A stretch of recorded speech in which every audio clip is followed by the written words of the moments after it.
Happy birthday, Rob. Thank you so much for the stories, the friendships, and all the adventures. Have a great day. Cumpleaños feliz, conejito! Happy birthday, Rabbit. Here's hoping that SEMA happens in 2020 so that you and I can take another completely sideways lap in the BMW M5. Happy birthday, buddy. Live it up.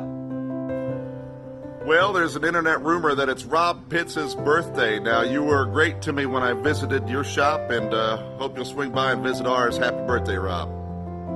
From one great storyteller to another, I hope you have a great birthday and many more years of great stories to share with all of us.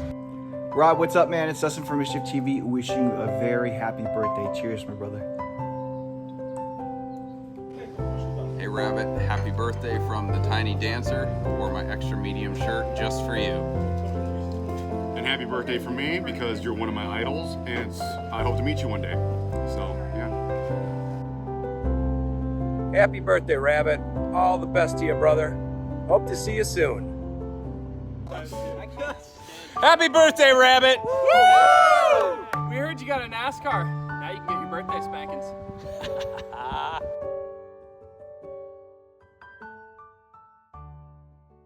What's going on, guys, and welcome to Rabbit's Used Cars.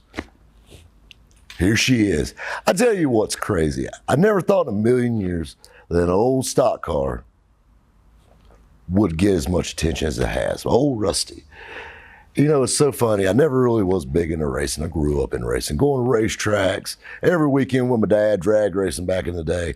And I'll be honest with you, it is kind of, you get burnt out on it. You know, I mean, I'm an old car guy. I'm not a drag strip. I mean, I don't mind going every once in a while, but just not really my bag. Never really been that big into NASCAR. This car caught my eye though, because it's a very iconic car, just playing around on the web. Actually, I saw this car about 3 months ago online, and it went away. Hell, I figured they sold it. I didn't even inquire about it. Well, it pops back up online, and a good friend of mine sends me the link. He said, "Oh my God, we need this." I'm like, great, a race car. So I inquire about the car, and this guy's a big Rusty collector, big Rusty fan. He cosmetically restored this car back to its original glory. It is a true road course car, which makes it really special and also makes it very valuable. A lot of your vintage racing guys love these road course cars. You know, they take them Road Atlanta and all these places and race them. And that's a big thing because these cars are truly race cars. Even though they're outdated for NASCAR, they're still better than your Miata. So in turn, even with the 358 in it, you know, V8, I mean, these things are pretty lethal on a road course track, so they tend to bring way more money than the old left turn cars. So I inquired about the car, and you know, the guy was telling me all about it and how, you know, he reproduced the decals and put it back just like Rusty had it, you know, down to all the vintage decals that were on this car back in '92. Sourcing all those out, putting everything just like it was, even down to the in-car camera stickers in the right spots with the MGD logos. That being said, you know, he made a pretty car. It was a showpiece for him. You know, this was like his ultimate Rusty collectible. Sitting in his garage, and he wanted his garage space back, finally. I was going to send my trailer ginger to come pick it up, and I already had him going to Augusta to pick up another car I bought. My buddy that sent me the link, he said, "Man, that ain't but like 2 hours from my house." He said, "I'm going to hook the trailer to the truck. I want to get this thing myself. I want to see it." He's like a kid at Christmas. Told the guy, "We'll take the car," yada, yada, yada. 3 hours later, my phone's blowing up. "Man, this thing is badass," and this and all other thing. And it's got the super speedway front end on it, but it's a road course car, and it's got this and it's got this. And, you know, Rusty Wallace farted in the seat and all this stuff. And he's just all over himself. There's only one problem. He said, "It runs like crap." He said, "I'm going to tune it up." He said, "I'm not even going to send it to you." He said, "I want to take it to my house. I want to play with it." You know, I don't care, you know. And I'll stop that story to tell you another quick tidbit tip in collector car sales. Hell, car sales in general. Drive it, enjoy it. Don't break the merchandise. That's the number one rule. The number one rule is if you break it, that means you have to spend more money on it to fix it, to sell it. So number one rule, don't bend the car. Don't break the car. Okay, stop there, pick back up with the story. "Man, I'm gonna take this thing home and play with it and tune it up." They get it loaded up on the trailer. And I'll tell you another tidbit about these cars. This thing although it's not that heavy, you know, when you watch a NASCAR race and you see like all 6 guys pushing it out on the track, do you know why they have so many? Because it takes that damn many. This thing wore their asses out pushing it up on the trailer. Anyway, they get it back home and they get it to Alabama, and he gets in his shop and he's got the hood straight up on it and checks oil in it, and it looks like a milkshake, but it's been sitting for a long time. You know, it's probably just condensation from sitting. Plugs look like crap in it. Put a fresh set of plugs in it. We had a nice Holley double pumper carburetor sitting on the shelf. He grabbed it, stuck it on there. This bad boy didn't turn over 2 times, fired right up. Man, he sent me a video. He was all about it. He said, she's alive. She's alive, the original 358, and she's running. He said, man, we're about to take her on her first test drive. And he sends me a video of this car, and the car goes by, and he drops it in second and pulls on off, out of sight. I'm like, heck yeah. I got that video, and I had just enough time to send that video to my camera guy. I said, check it out, man. And then my phone rings. So now that you've seen that part, he goes, right after the car gets out of sight, he said the motor locked up in it. It's pumping water in the oil. It diluted the oil and it locked it down. So needless to say, we've had the car now 6 hours and we've blown the motor in it. So I was thinking to myself, no big deal. You know, I said, I'll tell you what, stick the car up. I'm gonna send the trailer ginger down to grab it. Just stick the car up on the trailer. You know, I don't necessarily need to drive it. You know, this thing, somebody's gonna wanna build their own motor for it anyway. I can sell this thing as a road course roller with a ton of provenance to it. It'll do great. And he goes, no. He said, man, I feel bad. He said, I'm giving you a broke toy. And I said, it was broke before we got it. It's a display. You know, we just need it to look pretty in front of the cameras. That's all we need. You know, he goes, no. That's not what we're going to do. Keep in mind, this is about 11 o'clock on a Friday night. He says, I got an idea. Okay. I had an idea too. I went to bed. I wake up next morning, have a cup of coffee, ate a Pop-Tart, normal Saturday morning. Getting ready. Matter of fact, I was actually coming down here to film. All my ducks in a row, letting the caffeine do its thing, you know, all that stuff. And about 9:30, 10 o'clock, my phone rings. I hear a car running in the background. He goes, she's alive again.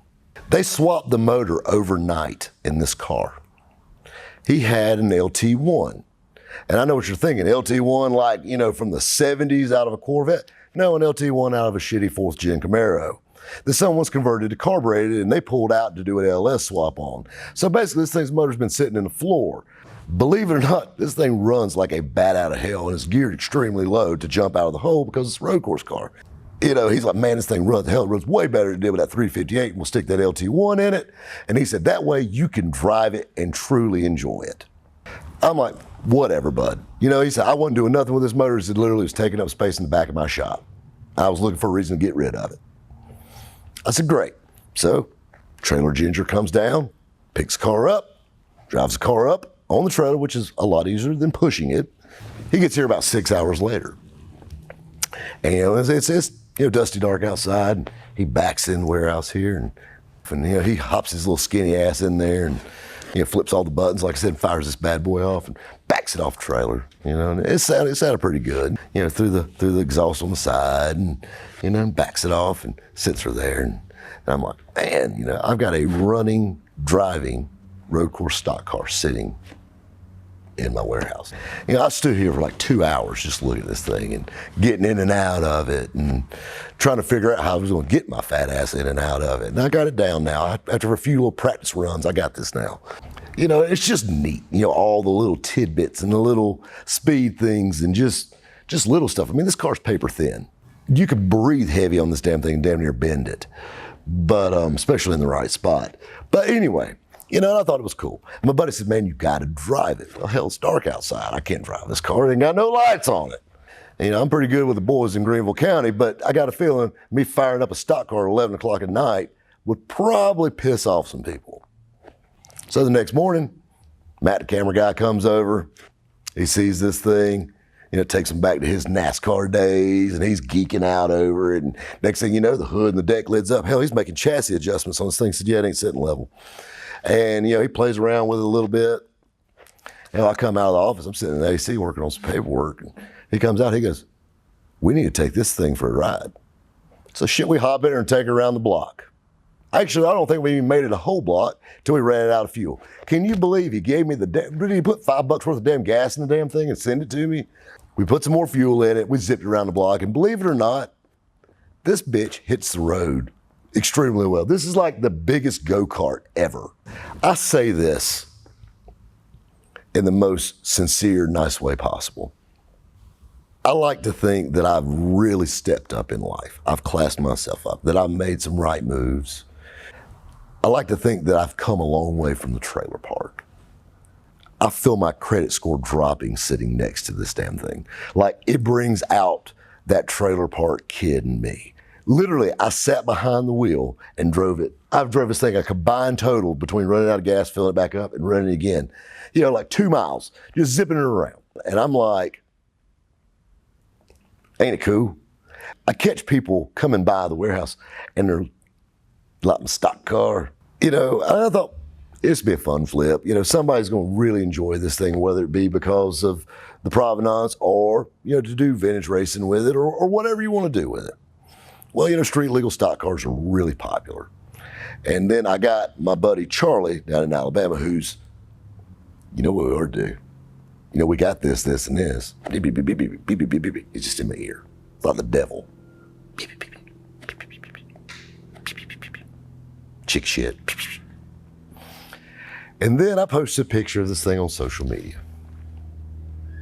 Everybody's like, oh my God, it's a rusty car. Oh my God, this. Oh my God, you should have got a Dale car. Bite me. You know, oh my God, this. Oh, you need Tex Clears McFarland. Like I fucking know his number. I don't know. I don't give a shit. You need to do this. You need to do this. You need to do this. And then it was so funny, the YouTubers that jumped on this post. And next thing you know, Tavares jumps on like, man, I want to buy that. Well, naturally, the salesman in me is like, I want you to buy it. You know, I dare you. And then my buddy Charles like, man, we need to keep this car. You need to keep it. You need to keep it. Don't sell it, Rabbit. Fight it. Fight it. You need to keep the trailer park stock car. You need this in your life. You need it. No, I don't need a race car. These are losers all the way around. I will tell you right now. I don't give a damn who you are, what class you race in. Losing proposition, hands down. I know this firsthand. I don't need this thing. I'm gonna sell the hell out of it like I do everything else. So like I said, I post this picture on social media and you know, Freddie's in my inbox, you know, and just duh. And then, I don't know if it's my trailer park pride come out or what, but Casey from Genius Garage commented under Freddie's comment. He goes, get it and we can have some racing fun. You know, it sort of got me thinking. Well, then my buddy sees it. He's like, I think that's a challenge. I said, he didn't even mention me. I think it's a challenge when next thing you know, 2 or 3 people jump on and say, you scared to race the Rabbit? You know what? I'll be a race car driver. But I'm going to do it right. I'm going to do it right. This LT1's got to go. This isn't going to stay. This is not right. I'm not having anything to do with a 4th gen Camaro in my stock car. We're not doing that. We're not going to do it that way. We've already got a new engine lined up for it and a few other things. We're actually going to do a street legal conversion. You know, I've been wanting to do a project on this channel for a long time, and I think this one, it just kind of fell in our lap, and I think it's going to be a fun one. And, you know, we're going to take you guys on a trip to kicking Casey's ass and making all them kids up there at Genius Garage cry. And then, I'll be honest with you, anybody wants a piece of my little stock car when I get it done, you know, call me. I got you. You know? But yeah, I think we're having some fun. Maybe have the world's fastest street legal stock car even. Never know. I tell you what's hot, guys. I tell you what, I want to chill out. Guys, we'll catch you next time at Rabbit's Used Cars.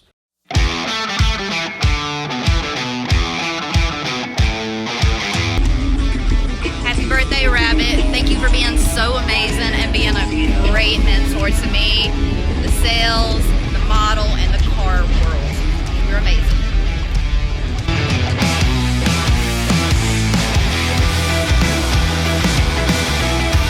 Happy birthday, Rabbit. I hope you have a fantastic day, and I'll better get to see you soon.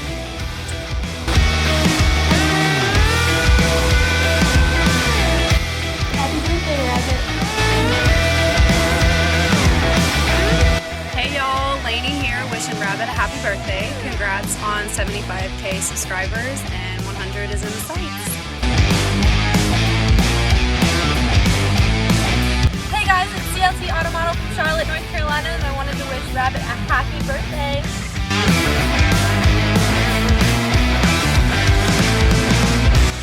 I just wanted to say a big happy birthday to the one and only Rabbit, Rob Pitts. Hope you have a great day. I hope it's the best one. From the Canary Girl.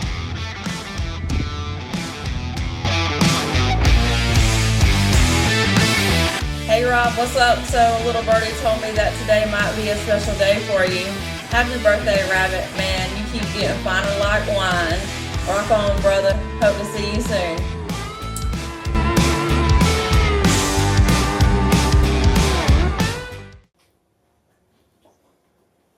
Man, it was hot out there today. So hot. Cody! What are you doing?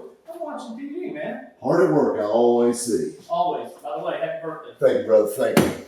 Man, it was a hot day. I'm ready to park my ass in my office. And hello. Hey, birthday boy. Guys, we'll catch you next time at Rabbit's Used Cars. Believe it or not, this thing runs like a bag out of hell or a bat.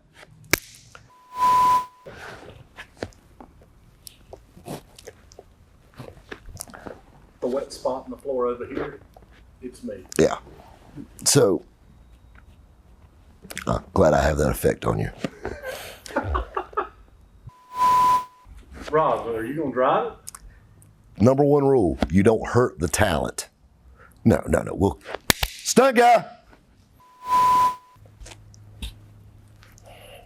Rabbit's Used Cars coming to you live from hell. I'm not a driver. I'm more of a promoter type. I'm kind of like the Jim Cornette in wrestling, but I'm going to be like that with racing. Slinging my tennis racket with my Rolex and my cell phone. What's up? Making deals. I'm more of a Ric Flair type than a Rusty Wallace type. I'm really not sure there's a difference between Ric Flair and Rusty Wallace. I mean, hell, a street legal stock car making big horsepower. What's the worst that could happen? Have you seen the wrecking Rusty took in that thing in '92? See, Matt, that's your problem. You focus on the hole and not the donut. Okay? Suck it up. And besides, if we wreck, views. Well, there you go.